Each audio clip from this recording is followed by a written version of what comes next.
Philadelphia Phillies, Phillie Phanatic. The Phanatic, in my opinion, is the GOAT of professional sports mascots. Designed by people who worked on the Muppets, he introduced the idea of mascots being performance artists. The team originally leased the character instead of buying it outright, and later had to pay a massive sum to own it. And he's officially classified as a bird, though that doesn't make much sense. He came to life in 1978, and his name was basically set from day one. The team leaned into the city's reputation for being fiercely loyal and occasionally over the top, and Phanatic fit the attitude perfectly, especially with the team changing the spelling to include a P. Philadelphia fans loved him almost immediately, and his highlight reel is a long one. From the constant ATV entrances, recreating viral moments, and arresting players, to his beef with former Dodgers manager Tommy Lasorda, over the years he's turned into one of the few mascots who's recognizable even to people who don't follow baseball, which is ultimately why he's the GOAT. Miami Marlins, Billy the Marlin. Billy has been around since day one for the Marlins, debuting in 1993 alongside the franchise. He's still the tallest mascot in the majors at 8 feet tall, and is built with a long, pointy beak that looks like it could take an eye out if you're not paying attention. Original owner Wayne Huey Zenga chose his name because Marlins are a type of billfish, and Billy was simple enough for kids to remember. Over the years, he's gone through a couple color schemes, each one reflecting the team's different rebrands, but his looks have never changed. Billy is also tied to one of the strangest and funniest mascot moments in baseball. On opening day in 1997, a Navy SEAL parachutist dressed in full costume lost the character's 5-pound head in midair when a gust of wind ripped it clean off. He diverted his landing to outside the stadium in order to avoid traumatizing a bunch of children, and the team quickly rolled out a backup Billy. The missing head was found sometime later alongside the Florida Turnpike with surprisingly minimal damage. Washington Nationals, Screech. Screech debuted in 2005 as the Nationals were settling into their new life in Washington after the move from Montreal. He arrived in style, hatching out of a giant egg at RFK Stadium that was said to have been found during the venue's renovation. The team picked him through a fan contest, with the winning idea coming from 4th grader Glenda Gutierrez, who also came up with the name. Leaning into the city's patriotic identity as the capital, him being an eagle is a nod to the national bird. Early on, Screech looked more like a baby, but when the club moved to Nationals Park in 2009, he got a makeover that made him taller, leaner, and meaner looking. He's a non-stop presence at Nationals Park, dancing, flapping his wings to fire up the crowd, and joining the iconic President's Race every once in a while. Atlanta Braves, Blooper. Blooper is one of the newest mascots on this list, making his debut at the Atlanta Braves 2018 Fan Fest with an intentionally confusing design. When he debuted, the team rolled out a fake lab experiment origin story, claiming he was engineered by a scientist. There's no official species or clear explanation to him, and honestly, considering the alternatives, fair enough. When he was announced, he was hated by Braves fans, with many calling him a Walmart fanatic, but many came around after the team won the 2021 World Series. Fun fact, he's also the richest mascot, with a net worth of roughly $630 million after stealing both Manny Machado's and Bryce Harper's entire contracts. New York Mets, Mr. Met. The final member of what ends up being a surprisingly loaded AL East class of mascots, Mr. Met was revolutionary. He started as an illustrated character on team programs back in 1963, before becoming the first live-action mascot in MLB in 1974. He eventually got a wife and kids, making him more like a sitcom character than a mascot, complete with all sorts of goofy family lore. Since then, he's become one of the most recognizable mascots in sports. From starring in SportsCenter commercials, to flipping off fans, to falling off stages, it doesn't really get more iconic than Mr. Met. Pittsburgh Pirates, Pirate Parrot. The Pirate Parrot showed up in 1979, when the Pirates needed something fun to lift attendance. Since the Pirates are, well, the Pirates, they went with a bright green parrot, a nod to the classic pirate trope from Treasure Island, and Long John Silver's bird, Captain Flint. The parrot hatched on April Fool's Day at Three Rivers Stadium, just months before the We Are Family Pirates won the 1979 World Series. His early look was leaner and edgier, dressed more like an actual pirate, before the team softened the character, turning him into a bigger, goofier, more approachable mascot. His most infamous chapter came in the mid-1980s, when the man who played the parrot, Kevin Koch, whose last name is beautifully ironic, got caught up in the Pittsburgh drug trials. He admitted to frequently using cocaine while in costume and acting as a go-between for the players and dealers, making Pirate Parrot the first and only drug-slinging mascot, at least, the first and only one to be caught, that is. Milwaukee Brewers, Bernie Brewer. Milt Mason, a 69-year-old retired engineer, became the inspiration for Bernie Brewer in June of 1970, when the newly relocated Milwaukee Brewers were struggling to draw crowds. A close friend of Brewers general manager Marvin Mikes, the two concocted a marketing scheme where Mason would live in a small trailer perched on top of the county stadium scoreboard until the team could draw a sellout. His setup was surprisingly livable, with a color TV, gas stove, refrigerator, exercise bike, bathtub, and 2 telephones, one for talking with fans and the other for handling media calls. Dressed in a lederhosen, he watched the games from a balcony and turned himself into a nightly attraction. When it became clear a full sellout wasn't happening, the goal was lowered to 40,000 fans, and on August 16, 1970, a packed Bat Day crowd finally freed him after 40 days. He marked the moment by sliding down a rope from the scoreboard, badly burning his hands, and all this created the origin story for Bernie Brewer. Bernie the mascot debuted in 1973, complete with his signature mustache, porch, and slide, an obvious nod to Milt that became a beloved Milwaukee tradition that has gone through a few iterations over the years.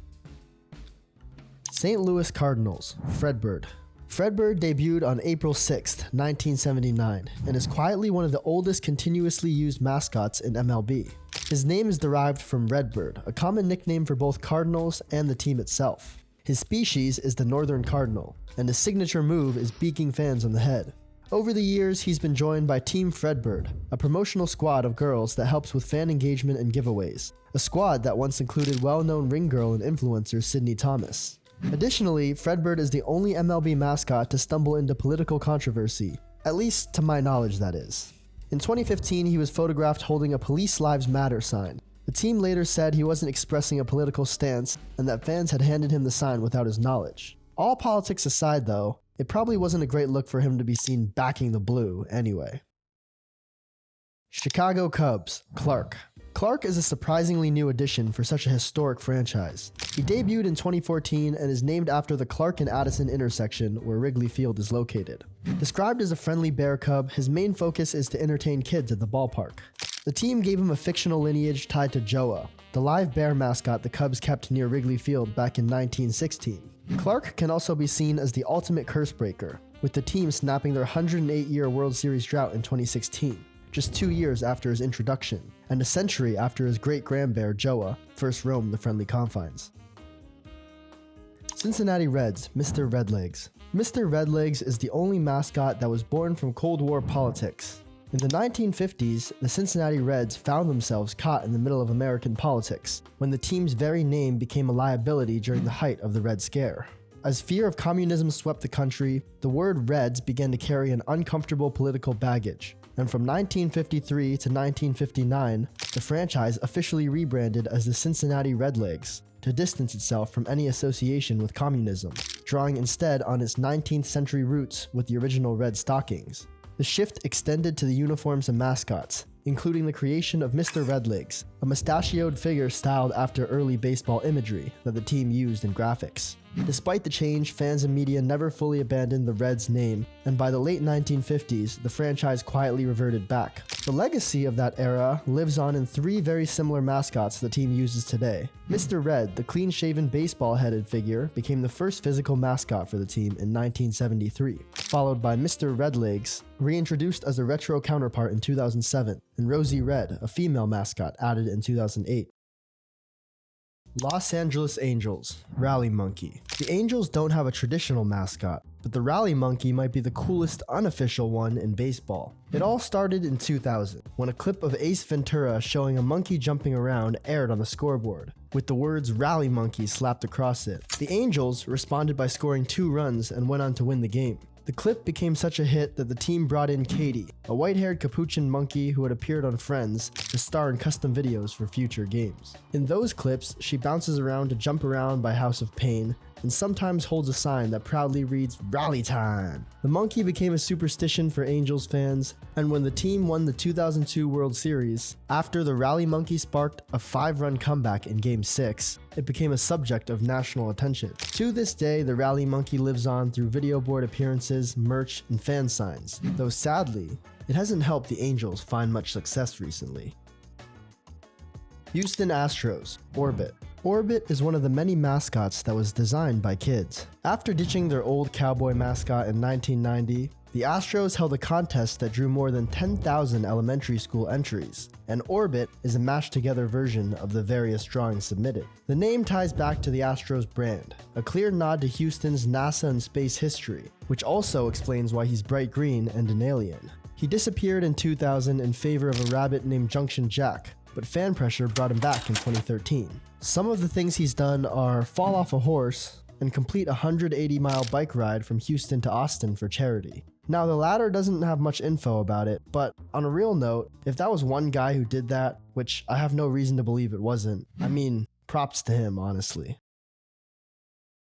Oakland Athletics, Stomper. Stomper's roots go back more than a century, with the origin of the A's elephant beginning in 1902, when New York Giants manager John McGraw badmouthed the A's, saying they were doomed to fail. He alleged that the team made no money, and during his rant, he said that A's owner Ben Scheib had a white elephant on his hands. The team decided to lean into the white elephant comment as a symbol of stubborn pride, and that elephant identity floated around in logos and patches for decades before becoming the full mascot in 1997. Stomper was introduced during the team's late 90s revival, which helped make him feel more like a part of a new era instead of just a novelty. He's one of the few mascots that feels deeply tied to franchise mythology, rather than just being marketing. And in terms of the name, I can assume it is a nod to the fact that elephants have a heavy-footed walk, but Blake Anderson on X has his own theory. He thinks the Oakland A's mascot is Stomper because every 5 years they trade all their best players, rip the hearts out of their fans' chests, and stomp on them. And honestly, this theory could be right with what happened with the A's in Oakland.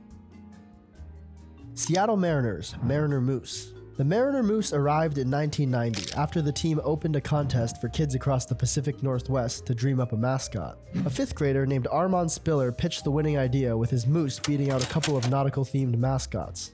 There wasn't any deep tie between a moose and the Mariners, but it's an animal that calls the region home, and fans eventually embraced the goofy antlered character, especially as the club took off in the mid-90s. His signature act was rollerblading behind an ATV, a stunt that would lead to his infamous injury. During the 1995 ALDS, while being towed on skates, the Moose lost control and crashed into the outfield wall, breaking his ankle and turning the mishap into national news. He recovered, kept performing, and even wound up as Ken Griffey Jr.'s running mate in a Nike ad the very next year. Texas Rangers, Rangers captain. The Rangers captain was introduced in 2002. His character is a Palomino-style horse dressed in the team's uniform, symbolizing the iconic Texas Rangers law enforcement agency and the old Western cowboy image. The horse wears number 72 on his jersey, a tribute to the year the team relocated from Washington, D.C. to Arlington, Texas. Its design draws inspiration from the classic cowboy image particularly seen in old Western films, where Palomino-style horses were commonly featured, notably with cowboy legends like Roy Rogers. Really quick pause, if you made it this far, I just wanted to say thank you so much for watching. This one took me a little while to make, so I really do hope you are enjoying it. If you are, please remember to give it a like and subscribe because it helps me out a ton and gets me a little bit closer to my next big goal of 5,000 subscribers. With all that being said, thanks again, and let's get back into the video. Chicago White Sox, Southpaw.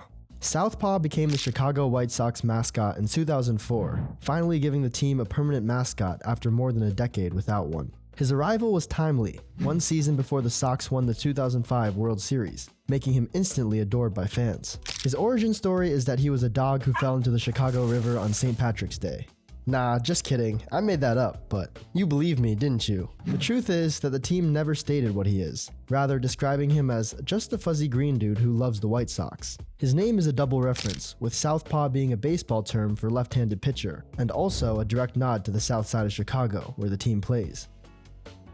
Minnesota Twins, TC Bear. TC Bear has been the Minnesota Twins mascot since April 3rd, 2000. The TC stands for Twin Cities, Minneapolis and St. Paul, matching the interlocking letters on the Twins logo and tying the mascot directly to team branding. So why a bear? The choice came down to local history. TC was loosely modeled after the Hamm's Beer Bear from classic TV ads, a nod to Hamm's Brewery, a longtime local brand and early Twins sponsor. Now, as someone who went to college in the Midwest and has consumed my fair share of hams, I have to say naming your mascot after it is, well, it's interesting.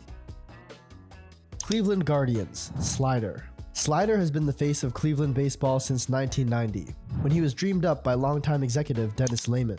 Lehman had spent years around the Phanatic in Philadelphia and wanted to bring that same kind of fun to Cleveland. So he worked with a local design team to create a creature he jokingly called a big fat furball. The organization teased his arrival for months, with a mysterious crate labeled as coming from the Fuchsia Islands. And he finally debuted on July 29, 1990. Though he wasn't an Indian or Guardian, kids loved him right away. That being said, the moment that really put him on the map came 5 years later in the 1995 ALCS. While trying to pump up the crowd from the outfield wall, he misjudged a somersault and tumbled down 9 feet to the warning track in the middle of the game, badly dislocating his knee. The clip ended up everywhere and fans flooded the team with get well letters. And he even limped out on crutches the next night to a huge ovation and finished the postseason in a full leg cast. Kansas City Royals, Sluggerrr. Sluggerrr became the Kansas City Royals' official mascot on April 5, 1996, becoming the first and only mascot of the Royals. He was designed to reflect the team's identity in a literal way, since lions have long symbolized royalty, strength, and authority, and have traditionally appeared in royal crests. His name reinforces that personality, with the 3 R's in Sluggerrr meant to echo a lion's growl. His signature move is firing or throwing hot dogs into the stands, a tradition that also led him to become the only MLB mascot to get sued. In 2009, a foil-wrapped hot dog thrown by Sluggerrr struck a fan in the eye, causing a pretty bad injury, and triggering a lawsuit that dragged on for years. The case finally concluded in 2015, when a jury found neither party at fault, ruling that Sluggerr's actions were not negligent and that the fan had assumed the risk. Detroit Tigers, Paws. It probably comes as no surprise that the Tigers' mascot is a tiger. The more interesting question is why Detroit is associated with tigers in the first place. The animal obviously has never roamed the Motor City. Rather, the name traces back to the Detroit Light Guard, a Civil War military unit that was nicknamed the Tigers for its ferocity in battle. For most of their history, the Tigers resisted the idea of a costumed mascot altogether, with the franchise leaning entirely on its Old English D and traditional identity. That changed in 1995, when the team finally introduced Paws, a friendly cartoonish Bengal tiger. His name was chosen through a fan contest, with Warner Bros. Involved in shaping the character, and unlike many mascots that go through redesigns, Paws arrived fully formed and has remained largely unchanged ever since, a rare case of getting it right on the first try. His jersey number typically matches the current year, unless that number conflicts with a retired one, in which case he switches to 00.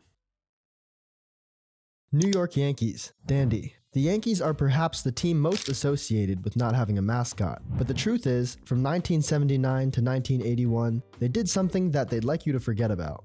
Dandy was a large, pinstriped creature who wore a Yankees cap and sported a thick mustache that made him look a little too much like team captain Thurman Munson. His name came from the lyric, "Yankee Doodle Dandy." Nice. And the mascot was created by the same people behind the Phillie Phanatic, after the team decided they wanted in on the mascot trend of the late 1970s. George Steinbrenner personally approved the project, and Dandy was leased for 3 years at the cost of $30,000. His arrival in the Bronx could not have been worse. Just weeks before his debut, Lou Piniella famously chased a San Diego chicken and threw his glove at it in Seattle, prompting Steinbrenner to declare that mascots had no place in baseball. Despite that, Dandy debuted in late July of 1979. Just days later, Munson was killed in a plane crash, and Dandy was immediately pulled from games because of the resemblance. When he eventually returned, the Yankees quietly restricted him to the upper deck, and the experiment never gained traction with fans or management. When the lease expired, it wasn't renewed, and Dandy was returned to his creators and ultimately destroyed in an industrial shredder, RIP. Baltimore Orioles, Oriole Bird. The Oriole Bird is one of the more traditional mascots in MLB, reflecting on the team's identity as the Maryland state bird. He started as a logo before becoming a physical character, rather a string of different logos. The first iteration was created by Baltimore Sun cartoonist Jim Harzell, with Disney animator Paul Carson designing another one. Nevertheless, he made his official debut on April 6, 1979, when he hatched out of a giant egg at Memorial Stadium, and he's been the face of the Orioles ever since. Additionally, he's one of the few mascots to land a Hollywood cameo, featuring in an episode of the hit Netflix show House of Cards. Toronto Blue Jays, Ace. Ace is the Blue Jays mascot and, well, he's a Blue Jay, a 7-foot tall one. He debuted in 2002 with a set of lore, including a love interest called Diamond, who unfortunately was eventually retired. Poor guy. His mannerisms were supposed to be based loosely on Ontario native Jim Carrey's rubber-faced comedy, and he was made to be a part of the family-friendly brand the Jays were trying to cultivate. The name Ace is a direct nod to a team's pitching ace and was picked by a high school student who won a naming contest. Later, the team added Junior, his little brother character, to expand the family lore. Tampa Bay Rays, Raymond. Raymond has been the Tampa Bay Rays mascot since the franchise's inaugural season in 1998, and from the start, he's been hard to define. According to team lore, Raymond is a Gulf of Mexico native, known scientifically as the Canis manta whatthefluffalus, or more simply, a sea dog. His fuzzy bearded face has earned walrus comparisons, while his big blue belly brings manatees to mind, which only adds to the confusion. The story goes that Rays scouts first encountered Raymond during a 1998 fishing trip in the Gulf, where he climbed aboard their boat lured by the smell of hot dogs. In 2005, the Rays doubled down on the myth by declaring Raymond a newly discovered species of dog. Sea dogs, they claimed, share many traits with regular dogs, but stand 5 to 6 feet tall and walk upright. Raymond's signature is waving a giant Rays win flag after home victories, and despite his friendly reputation, he's actually been in a brutal fight, one where he got slept by Adrian Gonzalez. Boston Red Sox, Wally. Wally the Green Monster is the Red Sox mascot, whose entire identity is built around Fenway Park itself. Introduced in 1997, Wally is named after the Green Monster, the towering left field wall, and his backstory says he's been living inside it since 1947 before finally stepping out. The idea came from the team's marketing department as a way to make Fenway more kid-friendly, though early on, longtime fans weren't thrilled and greeted him with plenty of boos, seeing him as too cartoonish for the tradition-heavy franchise. Over time though, Wally stuck around, went through a few redesigns, and slowly won people over, helped along by broadcaster Jerry Remy's affection for the character. Wally is now fully woven into Red Sox culture, appearing frequently in team promotions. Hey Wally! Wally! San Diego Padres, Swingin' Friar. The Swingin' Friar has been tied to the Padres since 1958, back when the club was still a minor league team. He's based on the Franciscan Friars who founded Mission San Diego de Alcala, the settlement that eventually grew into the modern city. When the team joined MLB in 1969, they kept both the Padres name and fan favorite mascot, with the Friar even serving as the club's primary emblem until 1984. A push for a sleeker, more corporate look moved him off the main logo, but he returned in 1996 as a sleeve patch, where he stayed on the uniform through every brand change since. The character is exactly what the name suggests, a cheerful, round, cartoonish friar with a robe, sandals, and rope belt. On Sundays, he switches to a camouflage robe as part of the team's tradition of honoring San Diego's deep military ties. And after home wins, he rings a mission bell at the ballpark. In the early days, the friar was just a person in a simple robe rather than a full mascot, but today, he's a full costume character. And while people sometimes assume the San Diego Chicken is the Padres mascot, the chicken has never been officially tied to the team, rather a local performer who pops up at various events. Arizona Diamondbacks, Baxter. The Arizona Diamondbacks mascot, D. Baxter the Bobcat, came to life in a pretty unusual way thanks to infielder Jay Bell and a moment of accidental inspiration that had started years earlier. After once forgetting his wife's birthday, Bell panic bought a pet cat on the way to pick her up. That spur-of-the-moment gift turned the Bell household into a cat-loving home, which rubbed off on their young son Brantley. Nearly 6 at the time, Brantley noticed his dad's team played at Bank One Ballpark, nicknamed the Bob, and suggested they create a Bobcat mascot. Jay Bell passed the idea along to the team president, who loved it. And on June 23, 2000, Baxter was officially introduced. His name is a play on the team's D-backs nickname, and though it may seem strange that a snake-themed team doesn't have a snake mascot, in their defense, it's hard to make a rattlesnake cute and cuddly like mascots are supposed to be, even if Baxter himself isn't exactly cute. Los Angeles Dodgers, Weary Willie. The Dodgers are one of 3 teams that don't currently have an official mascot, unless you count these weird big-headed anime bobbleheads that walk around Dodger Stadium or Shohei's dog. But once upon a time in Brooklyn, they had Weary Willie. In my opinion, the creepiest mascot in MLB history, he was brought in by Dodgers owner Walter O'Malley in the late 1950s. As crowds began thinning and rumors of a cross-country move swirled, the Brooklyn Dodgers decided to hire a clown to lift spirits. In January of 1957, O'Malley brought in Emmett Kelly, the legendary performer behind the character Weary Willie, to serve as the team's official mascot. Kelly had built his career with his down-on-his-luck hobo persona, a character he created during the Great Depression, and he brought that same mix of charm and melancholy to Ebbets Field and Dodgers spring training. When the team won, he played the happy bum, and when they lost, he mirrored the heartbreak. Once the Dodgers officially moved to Los Angeles, the experiment ended. Kelly's contract wasn't renewed as the team prepared for its first season on the West Coast, and the Dodgers eventually abandoned the idea of having a permanent mascot altogether. San Francisco Giants, Lou Seal. When Lou Seal first arrived at Candlestick Park in April of 1997, fans weren't sure what to make of him. He was supposed to be a friendly California sea lion, but he looked more like a rodent. Everything changed in 1999, when the Giants hired a new full-time performer, Joel Zime, who completely rebuilt the character. He came in with the mindset of an actor preparing a role, even practicing Lou Seal's autograph in a notebook for weeks before he got the job. The team invested in a lighter gray costume with soft features, wide eyes, better visibility, and real mobility, and Zime added the personality. By the time the Giants moved to their new ballpark, Lou Seal had become an essential part of Giants culture, and he's been there for every big moment since, from Barry Bonds' record-breaking homers to the Giants dynasty. He's a Seal as a nod to the old minor league San Francisco Seals, as well as the Giants' early years at Seal Stadium, and also all the real Seals that call the Bay Area home. Fans picked his name in a contest, and it's a play on the women's name Lou Seal, even though he's very much a guy. His full name is Luigi Francisco Seal. Colorado Rockies, Dinger. Dinger is the Colorado Rockies mascot, and his origin story is one of the more creative in baseball. He debuted on April 16, 1994, when the Rockies staged a hatching at Mile High Stadium, complete with a massive dinosaur egg and mock doctors assisting in the delivery. He is a purple triceratops, instantly setting him apart in a league full of birds, monsters, and fuzzy creatures. The cool part is that the dinosaur idea wasn't random. During the construction of Coors Field, crews uncovered small dinosaur fossil fragments near what would become home plate. While the finds were modest, they were real, and they sparked the idea of tying the franchise to Colorado's prehistoric history. A triceratops made sense, both because fossils of similar herbivores had been found in the region and because the image was kid-friendly. His name, Dinger, is likely a nod to how easy it is to hit home runs at Coors.